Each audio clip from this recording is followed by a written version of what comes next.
नमस्कार मित्रांनो, तू ही रे माझा मितवा या मालिकेच्या येणाऱ्या काही भागामध्ये मित्रांनो एक आता जबरदस्त असा ट्विस्ट आपल्याला पाहायला मिळणार आहे. ज्या क्षणाची तुम्ही इतक्या आतुरतेने वाट पाहत होता तो क्षण तुम्हाला मालिकेमध्ये लवकरच पाहायला मिळणार आहे. तर मित्रांनो चला तर वेळ कसली वाया घालवतात. आता ईश्वरी माहेरी आलेली असते आणि तिच्यासोबत मात्र अर्णवसुद्धा हा माहेरी येतो. मात्र दोघेही एकमेकांबरोबर खूपच मस्ती करतात. तर ईश्वरी खूप खुश असते कारण तिला असं वाटतं की अर्णव सर आई आणि बाबांच्या लग्नाच्या वाढदिवसाला नाही तर माझ्यासाठी येथे आलेत. हे अगदी विचार करून तिला खूप छान वाटतं. आणि आता मात्र दोघे एका बेडवर झोपतात, परंतु दोघे आता एकमेकांच्या मिठीत येतात. त्यानंतर मात्र आता दुसऱ्या दिवशी सकाळी अर्णव हा तयार होतो. आता अर्णव तयार झाल्यानंतर मात्र त्याला अंघोळीसाठी काही पाणी नसतं, म्हणून ईश्वरी तिकडे गेलेली असते. आणि त्याच वेळेस आता अर्णवसुद्धा ईश्वरीच्या अगोदर तिकडे जातो. आणि तिकडे गेल्यानंतर आता ज्या बायका आहे तर त्या अर्णवचं खूप कौतुक करत असतात. अर्णवचं कौतुक करून मात्र त्या अर्णवशी खूप जवळीक साधत असतात आणि हे ईश्वरीला काही देखवत नाही. आता ती सारखं माझा नवरा करत असते. माझा नवरा अगदी चाळीतील अगदी नोकर नाही तर तो जावई आहे असे अभिमानाने आता ती त्याच्या हाताला धरते आणि सर्व बायकांना सांगत असते. आता मात्र ईश्वरी खूपच चिडलेली असते कारण अर्णव हा अगदी सगळ्या बायकांच्या पुढे पुढे करतो आणि बायका तर अगदी रोमांटिक होऊन आता ह्या अर्णवकडे पाहतात. म्हणून ती अर्णवला घाईने आत घेऊन जाते आणि म्हणते की हे बघा सर, काही गरज नव्हती तुम्हाला तिकडे येण्याची आणि इम्प्रेशन पाडण्याची. काय गरज होती, पाण्यासाठी आलात तुम्ही. त्यावर मात्र आता लगेच अर्णव तिला विचारतो की अगं मिस इंदोर, मला हेच कळत नाही की तू सारखं माझा नवरा का करत असते. तर आता ईश्वरी म्हणते की हे बघा सर, कारण माझं तुमच्यावर प्रेम आहे आणि तुम्ही जर अगदी कुणाच्या जवळ गेलात तर मला ते सहन होत नाही. आता ईश्वरीने अर्णवला प्रेमाची कबुली दिल्यानंतर अर्णव इतका खुश होतो, त्याला इतका आनंद होतो की काय करू हेच त्याला काही कळत नाही. म्हणून तो अगदी आनंदाने उड्या मारत असतो की नक्की काय करू आता.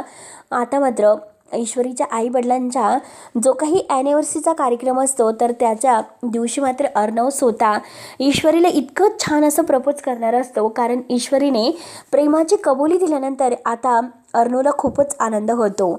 आणि आता ॲनिव्हर्सरीच्या दिवशी मात्र आता ईश्वरी आणि अर्णव एकमेकांना प्रपोज करणार असतात. आता त्यासाठी छान असं अर्णवने डेकोरेशन केलेलं असतं. ईश्वरीसुद्धा आता खास अगदी त्याची मदत करत असते. आणि आता हे डेकोरेशन करता करता अर्णव इतका खुश असतो आणि तो डायरेक्ट आता ईश्वरीच्या मिठीत येतो. ईश्वरीशिवाय आता त्याला काही सुचत नसते. आता मात्र तो सारखा ईश्वरी करत असतो. आता सुप्रिया आणि नम्रता हे सगळे काही बघून खूप हसत असतात. संजयला सुद्धा खूप छान वाटतं. आता अर्णव हा ईश्वरीला म्हणतो की ईश्वरी, अगं मिस इंदोर, आज मात्र खरंच मी इतकं खुश आहे, काय सांगू तुला. तर ईश्वरी मनातून खूपच खुश असते. दोघांच्याही आता इतका आनंद दोघांना झालेला असतो की काय करू काहीच दोघांना कळत नसतं. आता ॲनिव्हर्सरी झाल्यानंतर मात्र ईश्वरी आणि अर्णव आपल्या प्रेमाची कबुली एकमेकांना देतात आणि एकमेकांना प्रेमाने घास भरवतात. आता अर्णव मात्र अगदी प्रेमाने ईश्वरीच्या जवळ येतो आणि तिच्या ओठांचा किस करतो. ईश्वरी खूपच खुश होते आणि तीसुद्धा अर्णवचा किस घेते. आता अर्णवसुद्धा खूप खुश असतो. नम्रता अगदा गुपचूप त्यांचा फोटो काढून घेते आणि तो फोटो आकाशला पाठवते. आकाश आता लगेच घाईने तयार होऊनच ॲनिव्हर्सरीच्या कार्यक्रमासाठी आलेला असतो. आता आकाश हा नम्रताला घेऊन बाहेर जातो. आता वल्लरी काही यायला तयार नसते, परंतु अंजलीचा जीव मात्र इकडे ॲनिव्हर्सरीला येण्यासाठी अगदी ती तयार झालेली असते. परंतु आता ह्या राकेशने मात्र तिला दूध पिण्याचा जो आग्रह केला असतो, अंजली काही ते दूध पित नाही. अंजली मात्र तो दुधाचा ग्लास आहे तर तो अगदी खाली तिच्या धक्क्याने सांडतो. त्यामुळे आता राकेशला खूप राग येतो. राकेश लगेच अंजलीवर धावून जातो. त्याचं खरं रूप तो दाखवतो. अंजलीला तर आता धक्काच बसतो. अंजली म्हणते की हे असं का वागत असतील आणि मी दूध प्यावं असं त्यांनी इतकी बळजबरी का करावी. आता मात्र राकेश पुन्हा स्वतःचा राग आवरतो आणि अंजलीला सॉरी म्हणतो. परंतु अंजलीला मात्र राकेशवर संशय आलेला असतो की नक्की हे जे काही करतात ते चुकीचं करतात. आपल्यावर जे काही रागवतात नक्की काहीतरी आहे, ते आपल्यापासून काहीतरी लपवतात. याचा आता अंजलीला काहीतरी थोडासा संशय येतो. त्यानंतर अंजली म्हणते की आता मला आकाशसोबत तिकडे ईश्वरीच्या आईवडिलांच्या वाढदिवसाला जायचं आहे आता राकेश म्हणतो की तू कशाला तिकडे जाते.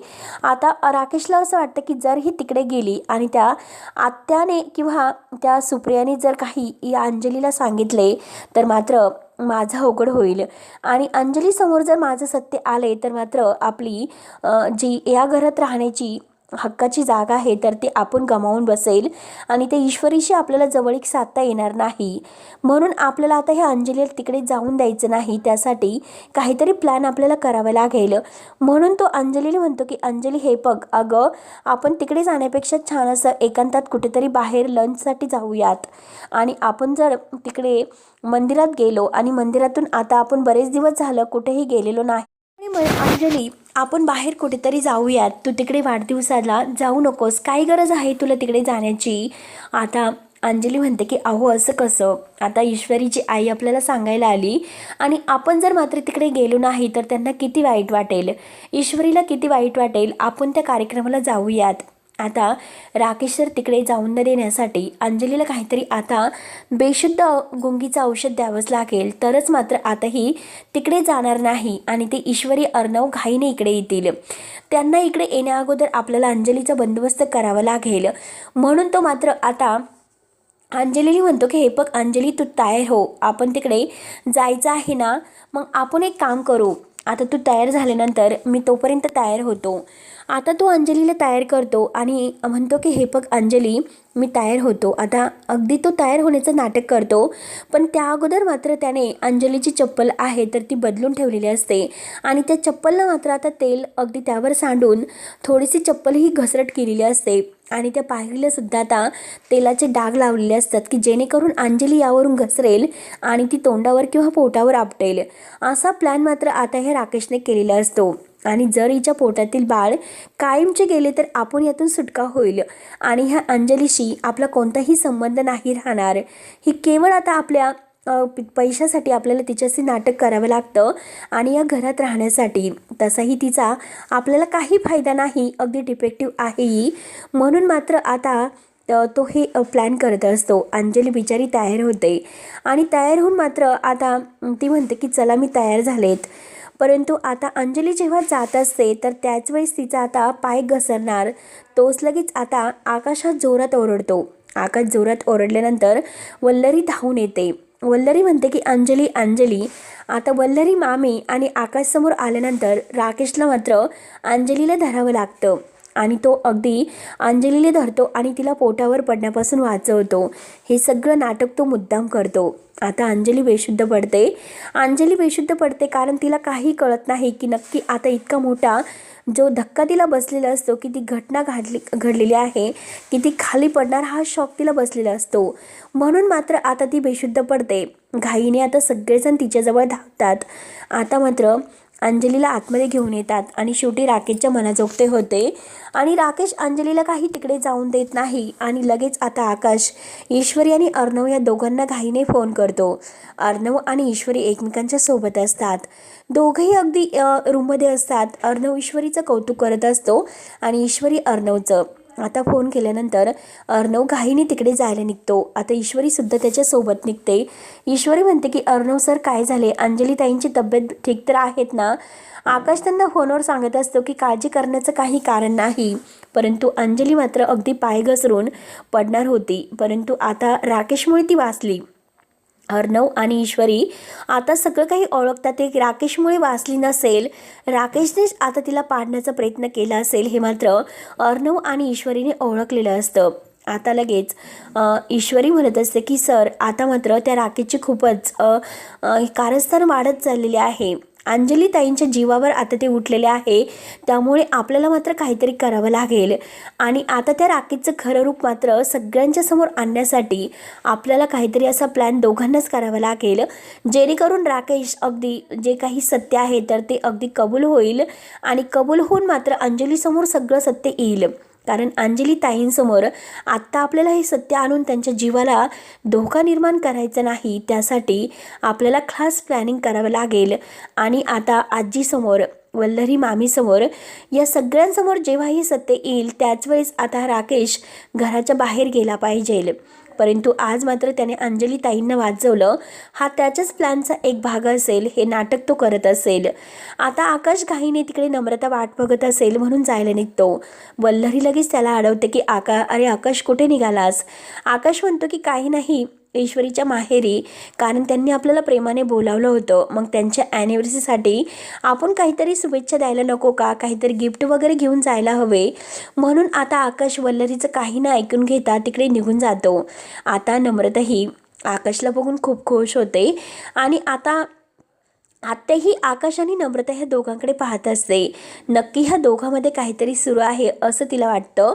परंतु आता लगेच सुप्रिया ही आकाशचं अगदी तोंड भरून कौतुक करते आणि अगदी जे काही आकाशने गिफ्ट दिलेलं आहे तर ते गिफ्ट स्वीकारून मात्र ती थँक्यू वगैरे बोलते आणि आकाश सरला म्हणत असते की हे बघा नम्रता, तू त्यांना जेवण केल्याशिवाय कुठेही पाठवू नको. आकाश म्हणतो की नाही, यावेळेस जेवण नाही. आणि अर्णव दादा आणि ईश्वरी बहिणी यांना घाईने घरी यावे लागले कारण अंजली ताईंची तब्येत बरोबर नव्हती. आता अंजली ताईंची तब्येत बरोबर नव्हती असे म्हटल्यानंतर आता नम्रता म्हणून जाते की अंजली ताईंना काय झाले? त्या राकेशने काही कारस्थान तर केले नाही ना अंजली ताईंच्या जीवावर उठण्यासाठी? आता आकाश म्हणतो की अगं नम्रता, तू काय बोलतेस? आता नम्रता मात्र राकेशबद्दल सर्व काही आकाशला सांगते आणि आकाशला हे ऐकल्यानंतर खूप मोठा धक्का बसतो. आकाश म्हणतो की किती काही झाले तरी आता बाबांनी, अर्णव दादांनी माझ्यापासून हे सर्व का लपवले? आता जिजूचा चेहरा सगळ्यांना माहिती होता, म्हणजे तो आपल्या अंजली ताईला फसवतो हे मी नाही सहन करू शकत. म्हणून आकाश आता खूप पेटून उठलेला असतो आणि तो घरी आल्यानंतर सगळ्यांच्या समोर आता राकेशला जाब विचारणार असतो. पण त्या अगोदर आता अर्णव आणि ईश्वरी आकाशला सर्व काही सांगतात आणि घरी आल्यानंतर त्या आकाशला शांत राहायला सांगतात केवळ अंजली ताईच्या तब्येतीसाठी. एकदा की बाळ आले तर आपण अंजलीला सविस्तर सर्व सांगूयात आणि त्या राकेशच्या तावडीतून अंजलीची सुटका करू असे मात्र अर्णव आकाशला म्हणतो. आता आकाश म्हणतो की नाही, आपल्या ताईला फसवणाऱ्या नराधमाला मी सोडू शकत नाही. आता मात्र आकाश म्हणतो की काही झाले तरी आता हे मला सगळ्यांच्या समोर सांगवायच लागेल. अर्णव म्हणतो की नाही आकाश, तू आत्ता काहीच करू शकत नाही. तर आता मित्रांनो, ईश्वरी आता आकाश आणि अर्णव ह्या दोघांची मदत घेऊन राकेशला कसा धडा शिकवते आणि या घरातून राकेशची हकालपट्टी कशी लवकरात लवकर करते हे पाहण्यासाठी आता आपल्या चॅनलला नक्की सबस्क्राईब करत राहा. धन्यवाद.